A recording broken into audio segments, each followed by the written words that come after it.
Hello and welcome to Real Chat with Kat, the podcast dedicated to igniting your entrepreneurial spirit and empowering you to conquer new horizons. In this podcast, we chat with inspiring entrepreneurs on their journey to success through some amazingly insightful and expansive conversations. These episodes thrive on thought-provoking chats where our guests fearlessly explore their path to success, sharing their experiences, failures, and triumphs. No topic is off limits as we deep dive into the talked about and not so talked about pieces it takes to build a business, overcome limiting beliefs, deal with personal struggles, and everything in between that shapes our lives and our businesses. I'm your host, Kat Polsonelli, creator and founder at The Lotus Effect, where we believe that success is not just about strategies and tactics, it's about cultivating a powerful mindset and creating customized business operations that align with you and your true purpose. Whether it's mastering time management, improving productivity, enhancing leadership skills, or simply fostering a growth-oriented mindset, we'll provide you with the tools and strategies to flourish in both your business and personal life. I'm so excited to have you join us today in this episode, so get ready to feel empowered and inspired as we learn together and from one another on how to rise above challenges, break through limitations, and unlock our full potential. Let's dive in. Hello, everyone, and thank you so much for joining me today on this episode of Real Chat with Kat. I am super excited to have you guys all here with me today and another fantastic guest. So hello, Erin Harrigan. Say hi. Hello, Kat. It's so good to be here. Yay.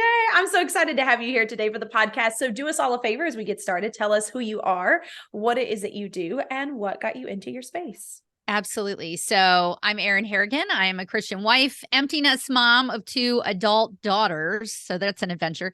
I am a speaker, author, and coach. I work with high achieving female believers who want to scale and refine their business while letting God lead, because we're sometimes not very good at that.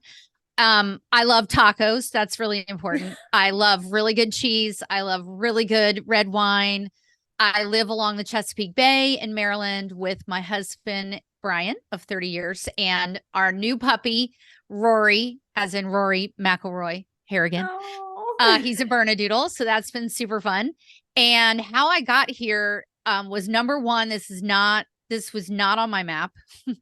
And number two, it really was through the process of getting to know God, getting to know Jesus, and taking everything I had done in corporate executive leadership and everything I had done in multi-level marketing and coming to a place of hitting a wall, number one, number two, letting Jesus drive, and number three, being obedient to him saying, now go teach this to your highly ambitious sisters. So that's what I've been doing. And it's, again, not where I thought I'd be, but I love every single minute of it. Which I think is so awesome. I love it when I get to talk with people that, especially those that wasn't even sure that this was a thing to do. And it just kind of like, it feels like it hits you out of left field. I feel like that's kind of like what happened with me when I got into this journey. Because, we talked about this. I was in real estate beforehand. I was like, oh, this is what I'm going to do. And then it was like, whatcha. Right. Oh, you think so? Watch this. But it's so interesting. And it's unique to the conversation that we're going to be having as well, is learning how to let go of that control. And I think that is so hard for so many of us to do, especially in today's world, right? We feel like we don't have a grasp on anything, or we need to have a grasp on everything. And what I have learned, especially through that process myself, is the more that I step back out of the things that I know I really can't control and stop trying to control it, the more doors that open up so much more organically for me to connect with amazing people like you and amazing clients and all of these opportunities that bubble to the surface. Yes. Yes. I love that. There's what comes to mind for me every time I talk about control. So I'm an 80s girl, and there's a song by 38 Special called Hold On Loosely.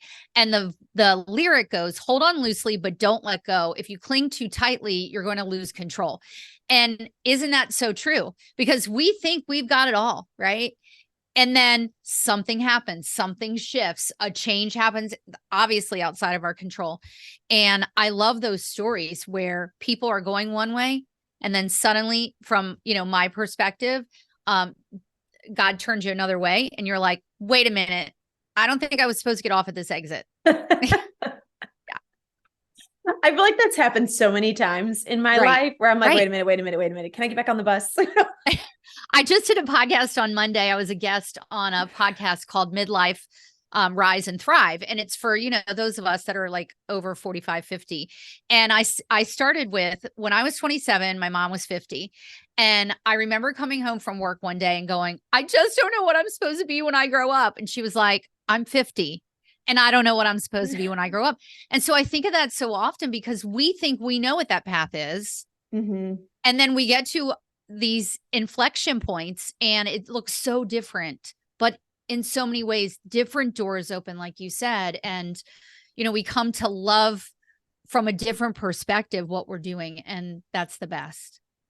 Yeah. And I love that you talk about that, your mom not really knowing what she wants to do at her age, because it's so true. Like, our societal norm is taught at a very young age, right? I mean, my oldest one just graduated from high school last year, but my youngest one, he's in his second year and they're already like, what is your pathway? What are you going to do this? And I'm like, why are we shoving this down people's throats? Now, don't get me wrong. I know that there are some people that know from a very young age exactly what they want to do and they go for it. Like, kudos to you.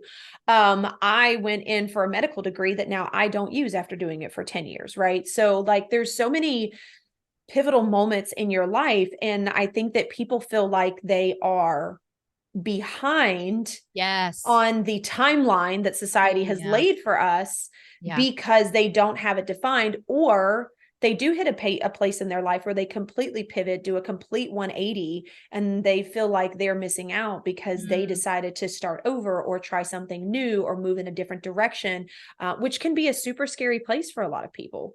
Oh, totally. My older daughter is 26. She decided not to go to college. She went right into working. She has a killer work ethic. She's a little bit of an overachiever like me, but also like lower key, like my husband. And she just recently right now is going through a job change. And she's like, I am 26 years old. Like, shouldn't I have this figured out? And I said, no, because what you were doing before, you thought you were going to love, you discovered that it really wasn't the best use of your gifts and talents. Now you've fallen in love with this kind of an industry. Like, that is going to happen. I think I read a statistic a couple years ago, Kat, that something like that the Gen Z generation will have something like 12 different career paths by the time they hit age 40 or 50 or something. Wow. And I used to think that was crazy until I looked back at my own career path and I'm like, oh, yeah, because you're right. We were taught, get a degree, get a job, work for 40 years. Now, my in-laws did that and they retired and they love it.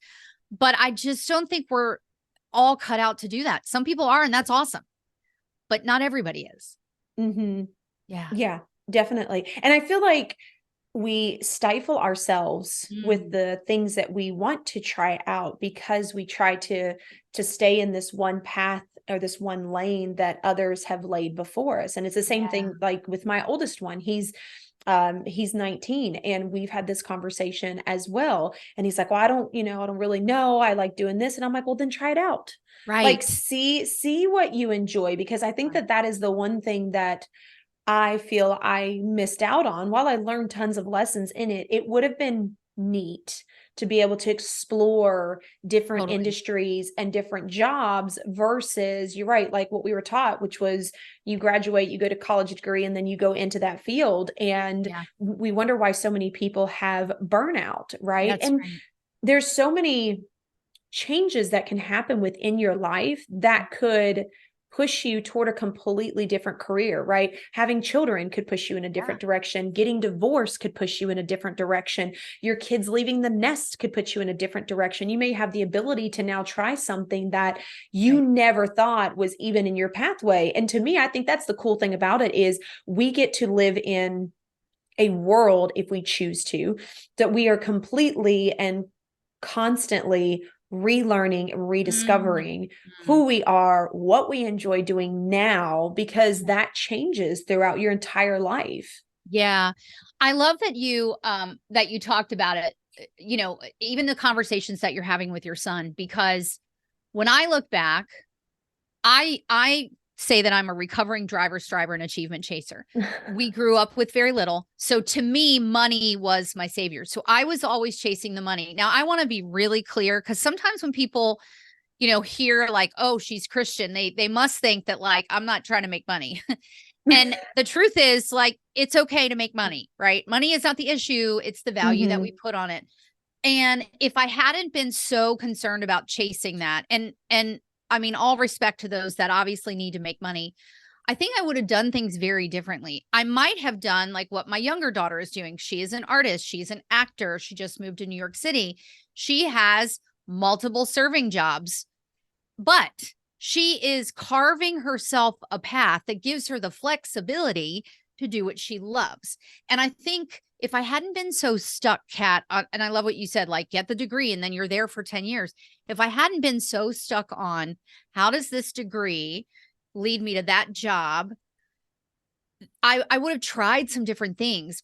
But I think it's a double-edged sword, because we want our kids and we want ourselves to try different things, but then you kind of get the side eye, right? Or you get the people who are like, what are you doing? Like, you have no direction. No. I'm kind of like dipping my toe in different pools of water to really figure out where are my gifts and talents best used? What do I really enjoy doing? And I don't think we leave enough room for people to really enjoy what they're doing.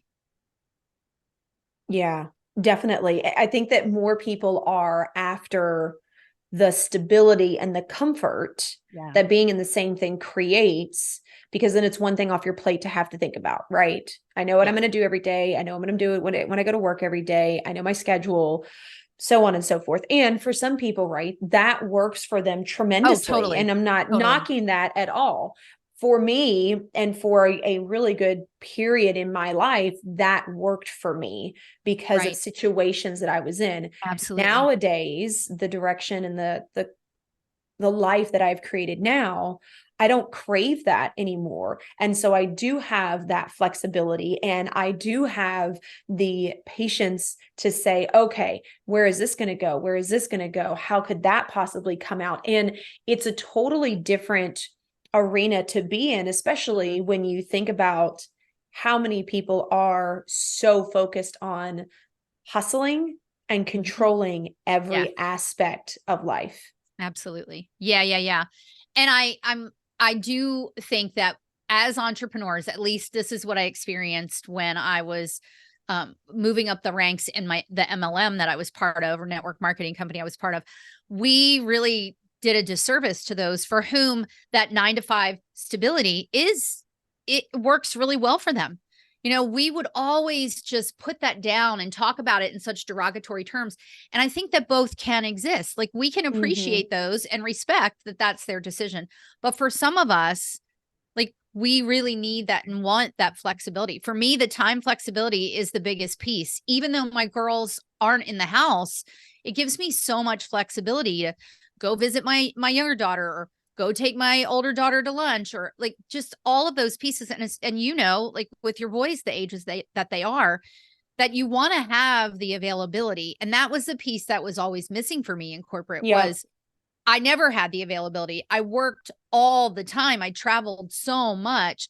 So yeah, I had a great title and a big paycheck, but I was so miserable. So yeah.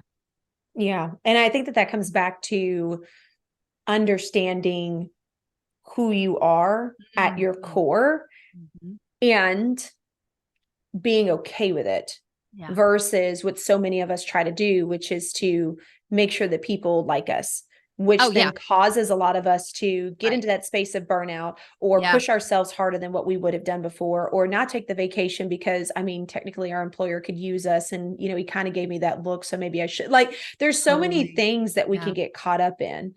Yeah. 100%. 100%. I think that we can very easily become dependent upon the accolades, the recognition, the, oh, Yeah. I need you and I like to feel needed. And I'm a problem solver. Let me help solve this problem, or let me be available to solve this problem. And if we don't pay attention to our core values, if we don't pay attention to, what are the things that are non-negotiables, then we will put those things on the table. I did that for a long time. I did not make my family non-negotiable. I did not make my marriage non-negotiable because I thought, Mm-hmm. well, that'll be there, but I got to go earn this money. Mm. And that for me was the inflection point when I woke up that day in 2014 and I went, this does not feel like I thought it would feel to be successful and have the big house and have the luxury car. And there's nothing wrong with those things. But for me, I was tying everything to those things and found myself having all this outward success, but complete inward emptiness. Like, when is something going to fill this? Yeah. Because I'm piling on the things, and that doesn't seem to help. And so we have to be really careful how we are identifying ourselves by our achievements. Mm. Where are we finding our identity as a person versus the business owner, or, the one who's winning all the awards? And what do we value, so that we can then make the decisions of, okay, so then what does a life look like if I put my values first? And then what does that work look like? Yeah. I love that so much. And I feel like that in itself is going to help redefine and reshape even the corporate standards, because Mm, people are going to start realizing that. Where I talk to so many people that are still in corporate now, and when I ask them certain questions, they're like, oh, well, it's just known, it's just understood. And I'm like, does but nobody's going to ask. So there's right. all these invisible stipulations that I feel like are Yes. floating up in the air, and corporate's not going to be like, oh, we don't believe in that, because why not? I mean, if people are going to work harder, let's just hush up and let them do it. That's But right. it's taking that step forward to start having those conversations, start asking those questions, start redefining, like, okay, how many hours do you require of me? How long do you expect this project to take me? And even looking at that in the entrepreneurial space as well, when you're doing things, how much is this going to take from me? Is this something I really desire to do? Or am I looking at this because other people are saying it's going to generate that Mhm. external validation? Yes. Yes. Or those extra dollars, right? And Yeah. to me, to me, what comes up as you're saying that is also understanding the value that we bring to that work. Now, this isn't as possible in corporate. I mean, you could be negotiating your salary and that sort of thing. But when you're an entrepreneur, you have to understand the value of your time so that you are pricing it appropriately, right? Mm-hmm. That you are taking into consideration all of those pieces. Like, is this something I'm going to enjoy, or is it going to be 15 hours of drudgery? And therefore, be able to ask yourself, is this the right work for me? Is this the right client for me? And am I charging the right amount? There's all kinds of people who will talk to you about like what you should charge and all those things. There's so much that goes into that decision, and it's individual for each person. But again, it comes back to like knowing ourselves, like you said, knowing what we value so that we can make really smart business decisions. Yeah, definitely. Now, I know that one of the other things that, which, beautifully wraps in with what we're talking about as far as having control of all the things, is, you talk about redefining the hustle. Yeah. And I would love your intake on what you consider being able to redefine that, and what that looks like for people, or especially for those that are starting to notice that they are in this hustle mode, Yep. because it does take an awareness, right? You have to be able to be present to realize that this is not working, this needs to change. And then what does that look like? So for a long time, I really glorified hustle, right? I hustled. I made it happen. And when I was in corporate, my nickname was Pitbull because I would get on, I wouldn't let go, right? And I was applauded for that. I got accolades for that. So the more I Mm, hustled, right, the more accolades I got. And then a few years ago, I read a book by Melinda Fuller, which is called Obedience Over Hustle. And it's all about how Jesus worked, right? And so if that's not your belief system, that's okay. Stick with me for a second. So you probably know enough about Jesus to know that he ministered to small groups. He worked one-on-one. He worked with large groups. He did miracles, like all of these pieces. And what she said, what Melinda said in her book is like, if you look at even just Mark, the book of Mark in the Bible, you'll see that Jesus is everywhere and right all over the place. But here's what he didn't do. He didn't hustle the way the world has defined hustle. So what do I mean by that? I started looking up the word hustle. And what I found is that most of the definitions were like these aggressive, pushy definitions. I was at a conference a few years ago and I won a cup that said, hustle to your haters, ask if you're hiring. Now, you see, I got the head thing, right? Because to me, when you say like hustle to your haters, ask if you're hiring, that's like all attitude. That's like, oh, yes, I'm going to do that, right? Yeah. But after I read that book, I thought, wait a minute, are we made to do that? Because in all of my life of hustling, it always felt chaotic. It always felt like I couldn't catch my breath. I couldn't take my foot off the gas, right? It was like this constant aggressive, pushy movement. So I started asking people what hustle meant to them. And one gentleman said to me, well, I never really thought of hustle as a negative thing. I thought of it as you stick to it because you gave your word and your actions match what you said. And I was like, ooh, this is interesting. Ooh. So as I kept digging into the definition of it, what I found is we in society have taken that word, like we've done with so many other words, and we've twisted the definition to be negative, right? As a noun negative, as a verb negative. But there is a definition, the first definition in the dictionary, that actually speaks to working with intention and purpose and a sense of timing. And I was like, wait a minute, how come I've never seen this before? Well, because that's not what is portrayed in society to be hustle. Like it's never portrayed as this calm, peaceful, methodical way to work. It's always portrayed as frazzled, crazy, stay up all night, work all the time, right? Because that's what the entrepreneur life has been presented as. So as I did that, at the same time I was doing that, this other movement called anti-hustle, I started seeing everywhere. And I was like, well, anti-hustle, I don't relate to that because I actually like movement in my business. I actually like having a lot going on. But is there a way that I can do that with calm and peace and not sort of be in this anti-hustle move? And what came up for me, going back to the book that I had read and really studying how Jesus worked, is that if we emulate how Jesus worked in 4 ways. Number 1, we are intentional in what we're doing. Yes, we're going to get distracted, but if we are intentional, then what we want to get done gets done, and we don't have to be all over the place. Number 2, purposeful. Why am I taking this action? Am I just trying to stay busy? I have a sticky on my monitor that says, am I being productive or just active? Right? Am I working on purpose? The third thing is knowing that there's a sense of timing. Everything doesn't have to get done today, but there is a sense of timing that you know that things have their place and their time, and some things have to happen before other things. You know, Jesus only had 3 years of ministry, so he knew that he had to have timing, right? And then the last thing that he did that we, I think, as humans, whether you're a believer or not, are not really good at is that he always took time to rest. He always took time to talk with his father and understand his father's direction and pray and all of these pieces. And whatever that looks like for you, I just think as human beings, we're not good at that because we've been taught that hustle means you don't stop, right? Yeah. So all of that is a long story, but the point is, I believe that we can redefine hustle. And when you redefine hustle, here's what happens. You break the chains of overachievement. Why? Because you're being intentional and purposeful and you work with timing, right? You break the chains of overwhelm because you know that everything doesn't have to get done right now, right? Yeah. But you have to be clear and intentional about what needs to get done when.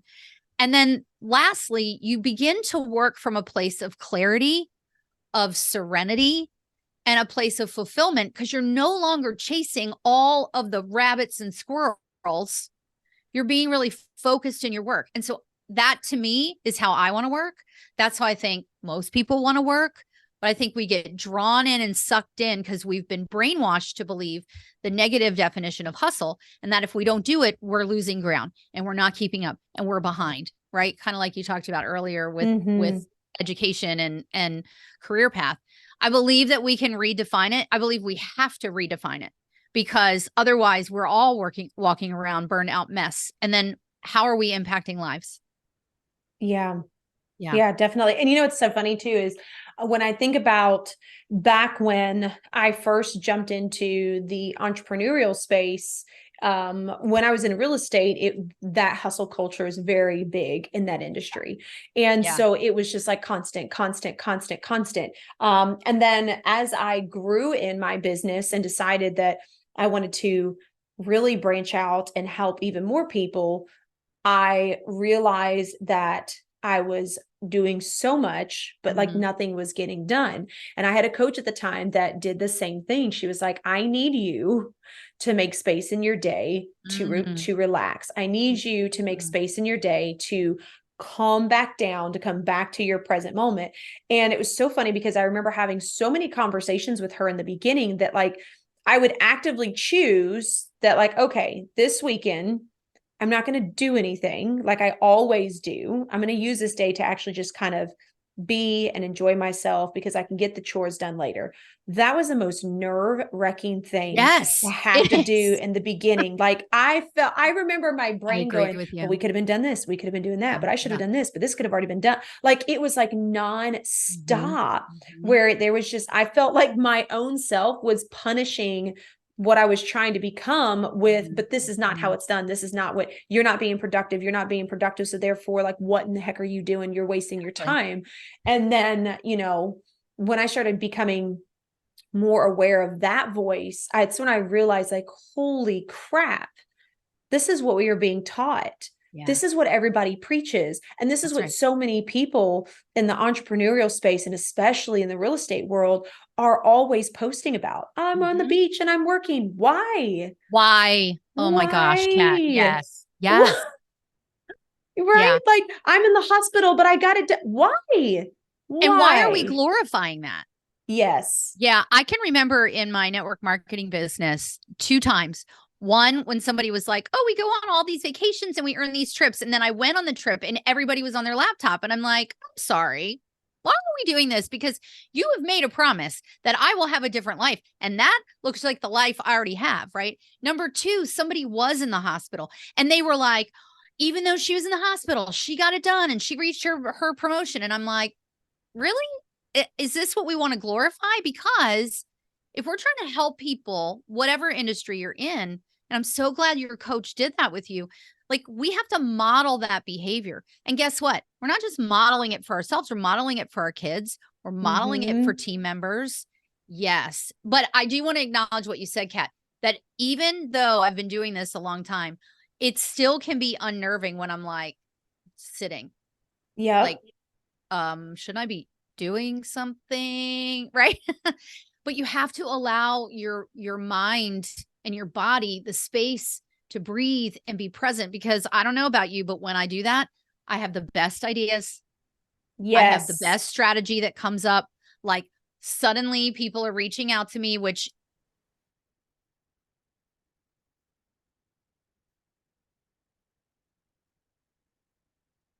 we are in so many ways in the world, we're not teaching that. Yeah. It's interesting. And I still, like you said, I still get that sometimes where I do pause and I'm like, oh, but I should. And it's retraining yourself and reminding yourself that like, it is okay. But you're so right. As far as, especially kids, we all talk about how we want to raise our kids differently than how we were raised. Like that's a general consensus, right? Yeah. If unless if you had amazing parents and you're just like, I'd do it exactly how they would. Fantastic. But I'm just saying, I know that I even had moments, especially when I was younger with my kids, that I was like, I know there are certain things I want to do differently.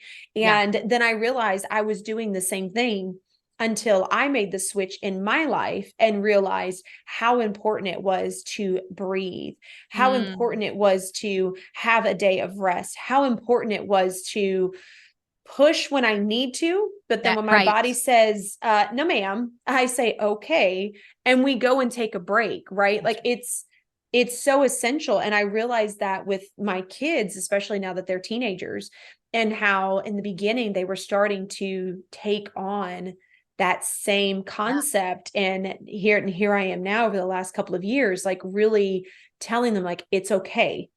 Yeah. It's okay. I'm having a down day, mom. Okay. Then what can we do Right. today to help give you space for that, which is going to make you more productive tomorrow? Yeah. Yeah. It's funny when my daughter was going through this transition that she's going through, in one of the meetings that she had before she lost her job recently. She said, I love what I do. And I remember my mom saying to me when I was 12 years old, whatever you do what you love. Whatever it Mm-hmm. is, do what you love. And I can remember that exact moment, Kat. I just come off of some very stressful conference calls in my corporate job. We were pulling out of the driveway. I was probably taking her to, I don't know, cheer practice or something. And I was physically banging on the steering wheel saying, Haley, whatever you do what you love. And in that moment, realizing like, what am I modeling here? Listen, you said this a minute ago. There are going to be times that you have to push in your business. Mm-hmm. I am not saying that, you can be praying, meditating, whatever it is to you, but there is still action that you have to take. Yeah. And sometimes that action is going to be more than at other times. And we cannot overlook the need to rest, the need to reset, because we can't operate at that level of energy and adrenaline all the time. Mm-hmm. It doesn't it not only hurts us, it hurts those that we want to serve. Like, how can we effectively serve our audiences when we're constantly going? Constantly? No, we Yeah. can't. Yeah. And then we wonder why, so many of us have sleeping disorders or Oh, depression totally. or anxiety. You have Mhm. all these because we are constantly in this nature of everything must do, right? And Exactly. I agree with you. It's we talk about, this funny, I always thought it was funny when I was a kid, do what I say, not what I do. But like now Right. that my kids are teenagers, I'm like, holy crap. They are modeling, even though I'm telling them, Right. don't do this, don't do that. They're doing the exact freaking same thing that I'm doing. And Yes. that was, especially when I really started in my healing journey several years ago, I realized that, like, okay, if I don't show my kids what I am doing differently, then they're going to continue to pick up on the things That's that right. I was doing. And how can we expect people to have a different outlook or to be able to break through barriers that we haven't thought of yet? I mean, if you think Right. about that, that is how inventions were created. That's how Right. new ideas have come about, is because people broke out of those societal norms to do things that people looked at them like they were crazy. And we Yes. need to continue to feed that. But you're right. It doesn't mean that you don't do anything or you lay around and wait for things to come to you. There has to be this ebb and flow where sometimes Yeah. you're going to be ready to go and you're going to get things done. But there are going to be other times, days, weeks, or seasons where you're like, this sucks. And Yeah. that is okay as well. But knowing that there is something on the other side is the Always. Yeah. bigger piece, I believe, as Yeah. well. Yeah. And being that being present piece, one of the lessons I learned years ago from a trainer was, in whatever you're doing, be present. So if you're working, be present and Mm, tell the kids that's going to have to wait. Right. And the opposite. If you're with your kids or your family or vacation, you're on whatever it is, be present, because she said her daughters said to her, it was like a Friday night, they were playing a card game. Maybe it was Go Fish. I don't know. And her daughter, who was like 8 or 9, was like, Mom, you're not paying attention. Why? Because she's on her phone working. Right. Why? Because she mm, thought she had to be working at that very moment. And I firmly believe that it is a lie from the pit of hell that we have to be constantly working or we'll fall behind. No, if you know that you are walking out your gifts and talents, and from my perspective, if you know that you're walking in the will of God and you are working in the mission in the marketplace that he has given you, yes, there is work you have to do, but the people that he has for you to work with are already lined up. Like you may not see it, but he's already gone ahead of you. So then what are we trying to keep up with? Right? Like do the next thing and the next thing and the next thing, take the steps. But so often, Kat, it's like for me, like, and I still do it. Like God gives me 2 steps and I'm like, well, if I triple that, that'll be 6 steps and I'll be further along. And then like, I get like that God thump where he's like, I'm sorry. Don't you talk about redefining hustle? You know what I mean? Because, that's just how our brains speculate and operate and calculate. Like, how could I do it faster? How could I do it better? And I love what you said. Like the best inventions and ideas can only come when we're allowing the quiet. Yeah. Oh, and I love, Erin, that you talk about being present, because I think that for me, that was probably one of the biggest game changers, because then it's easier to release the hustle. It's easier to release the go, go, go, because you now get to enjoy the simpler things. You now get to enjoy the things that you do. And that's what you try to like shove into your weekends, or you try to shove into your vacations, or that one day that you've got off. But now you get to wholeheartedly enjoy it. And I think that for me, especially, that was probably one of the biggest things, was knowing that because I wasn't hustling like a maniac, I now got to make more space to enjoy the things that really filled my cup, like being out in nature and being around water, or going and doing things with my kids, which inevitably recharges you, so that when you get back into flow of, hey, I'm ready to get some stuff done in my business, you are ready to go. That's right. Yeah. And the other thing about what you just said is it's not just that these things that you enjoy and recharge you are important for that reason. They're equally important because you earned them, right? Enjoy the fruit of your labor.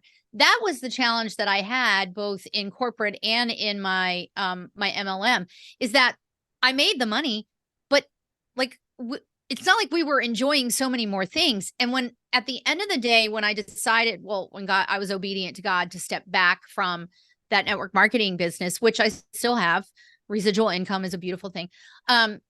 What I realized is that all the times that I was really enjoying the flexibility and the time off, like 80% of that time was spent with the people in my business, not the people in my home.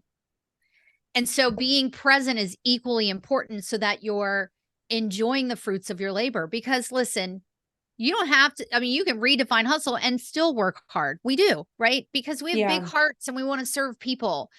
And redefining that hustle is hand in hand with being present. Hand in hand. Yeah. Yeah, definitely. I love that you brought that up, because you're right. You do want to make space for enjoying it. That's the whole, definition, for lack of better terms, that you hear, right? You get a job, or you do a job, and it's so that you can earn money, because then you get to live your life. And it's like, but so I have to wait before. Right. I have to wait 40 years. What? Yeah. Or I'm going to be so tired and exhausted that I'm not going to be able to, or want to do anything. And I think that a lot of people don't realize that by doing that, not only are you missing out on so much that you could be enjoying now, when you finally do realize it, you're going to be trying to make up the rest of your life for all the things that you never got to enjoy. And that's not, you've already lost the time, right? And that is something that we cannot get back. I can get a project done a different day. I can record a podcast at a different hour, or with a different person, but once that time is spent, I That's can right. think about it all I want and be like, I wish I would have done that. It would have been so much more fun if I'd have done this, but that you can't get back. That's 100%. I mean, even you and I, we had a conversation, gosh, it's been weeks, right? And then I scheduled, and then I chose to reschedule because I was like, wait a minute, I have this really incredible opportunity. This is going to sound really boring, to be in Philadelphia and help my daughter pack her apartment. Now, the other thing I didn't mention in my bio is like, I love to do some organizing, right? And so that was just this golden opportunity to sit with my 23-year-old, help her declutter, help her pack the boxes, like, and I would never have gotten that moment back. And that may seem so simple, but as being the mom who was always gone from the time they were like, I don't know, from the time she was like 6 to 12, like, no, I want to savor every one of those moments. And we're not good at savoring sometimes because, you know, we have to give our brains a break so that our brains are not constantly like, oh, what do I have to get done in my business? Yeah. And I think that by, taking that break, your brain gets to reset. That's right. And then it makes it a lot easier to redefine what is important and what isn't. And it starts to become easier and easier to say no to things that generally you would have said yes because you felt obligated to, which then means you get to start learning to live more on purpose and in your purpose because you are learning to be able to say no. You get to redefine the things that are more important to you, which is what everybody is seeking anyway. But like we talked about earlier, people are so stuck in seeking that outside validation that we forget that if we aren't seeking the inside validation and making ourselves happy, then we ultimately are not able to give to anyone else. Right. Because we were giving and giving and giving, and then like, what's left and why, right? Are we giving and giving and giving? There's something a friend of mine always says: when you're saying yes to something, you're saying no to something else. Right. And so where do you want to give that yes? And we have to be conscious about that. I mean, here we are in November recording this, and I think a lot of people are looking toward the new year and, hopefully doing some strategy. And I myself have looked at, where am I involved and where do I not want to be involved? Like, what am I going to say no to for 2024? So that I can be laser focused and present in the places that most are fulfilling for me, but also can be most service oriented for, finding my clients and connecting with people and that kind of thing. And we've got to be conscious of that. We have to allow our mind to do that, because some of us are doing things that we hate to do because we think this is what we're supposed to do, or we're trying to make other people happy or get their approval. Yeah. And that is no way to run a business. Yeah. Or your life. Or your life.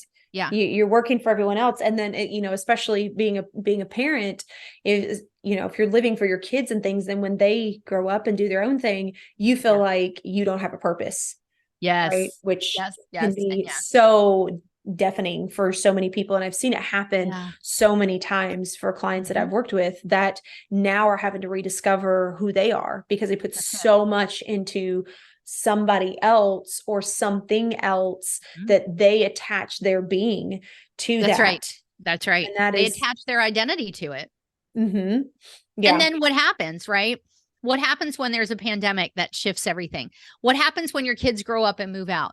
Like, I think that we all can benefit from being in a state of, I wonder what's next. Not in a way that we're not present now, but even just a daydreaming way, like, wow, like, I wonder what's next, right? To just be open to that. I think we're so afraid of change, and yet change is the only constant, that we don't allow ourselves to see beyond the change to what could be on the other side of it.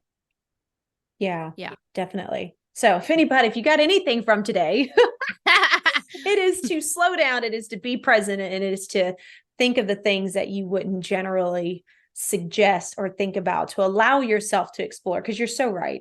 Imagination and daydreaming is so important. And that is definitely something that is getting bred out of our society younger and younger and younger and younger, which puts so many stigmas and also so many stipulations on us that we all feel like we need to hold on to. So I love this conversation, Erin. So do me a favor then, as we come to a close. I always ask my guests one thing, and that is, do you happen to have a quote or a piece of advice you'd like to leave the audience with?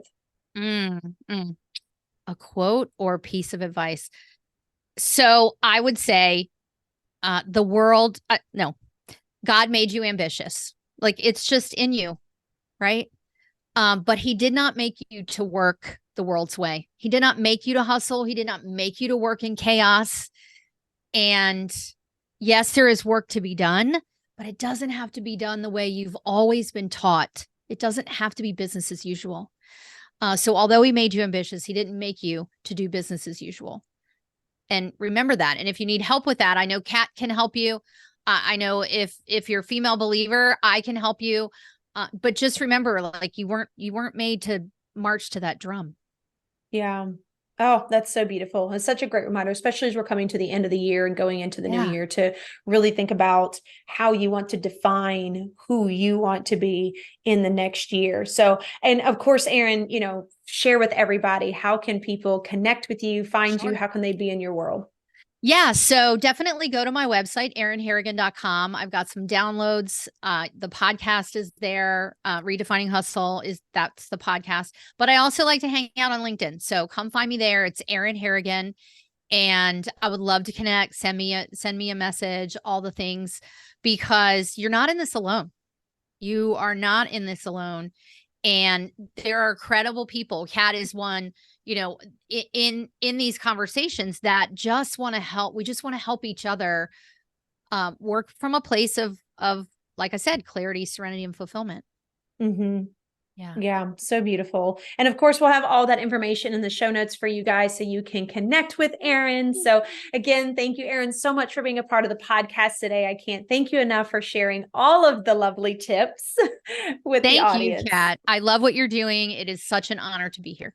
Oh, thank you so much. And to everybody else that's out there, I hope you got some amazing takeaways. I know that we're going to be, if you're listening to this, more than likely, it's probably going to be toward the end of the year. And if not, and it's the middle of your year, you can redefine it whenever you choose to, at whatever time that fits into your lifestyle, not somebody else's. So I hope that you got some amazing takeaways and tips from this episode. And don't forget, until next time, do one thing positive for someone each and every day, and see the difference that it makes in your life. So until the next episode, have a fantastic day.